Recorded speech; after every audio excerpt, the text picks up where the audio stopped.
The relationship with our environment. As regards the outside world, the second element we must pay attention to is our environment. Family issues, business, money, job, classmates, school, politics, etc.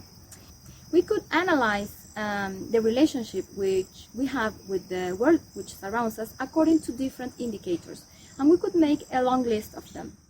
For instance, lack of respect, quarrels, conflicts, jealousy, envy, the inability to carefully listen to others, not putting ourselves in other people's shoes, selfishness, rivalry, cheating, intolerance, physical or psychological violence, bullying, lack of charity, not accepting others as they are, gossip, and we could make a very long list. So, this inappropriate way of relating with our peers and the different situations of life, where does it lead us? Well, the result of all this is nothing else than inner conflicts, problems, confusion, permanent unsatisfaction, enmities, diseases, important losses, and therefore pain in our lives. Now, let's take a moment to reflect upon this. How is our relationship with our family, our parents, our children, our partner, our neighbors, our classmates, our workmates? The relationship with ourselves. The third aspect has to do with the relationship we have with ourselves, with what's inside of us. Most people don't pay attention to it. They pay more attention to the external world, like for example, food and physical care, family and social relationships.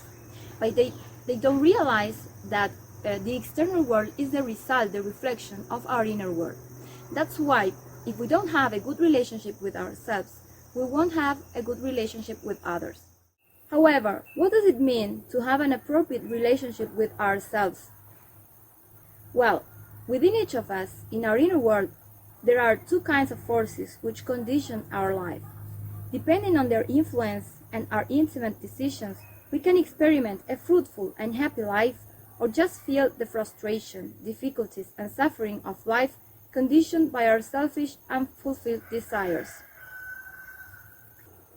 Let's analyze something. If we follow our ego, our selfish inner wishes, it will lead us to our consciously manifest anger, jealousy, envy, greed, lust, lies, fear, laziness, gluttony, lack of self-control, and all a huge list of imperfections we all carry inside. Consequently, we will lead a vain, unsatisfactory, sometimes painful life related to our body and the world around us. On the other hand, if we let our consciousness lead our life, our decisions will bring us peace, understanding, balance, health, and the wisdom we need to live harmoniously with our body and with people in the outside world. Besides, when we start developing that relationship with our conscious, we start to have inner experiences which constitute the process of awakening. In that way, we will get in touch with all the mysteries of life and death. That's why we need to interact with our consciousness, struggling to practice the self-remembrance, the soul key, the self-observation, vocalization, and other practices we recommend you.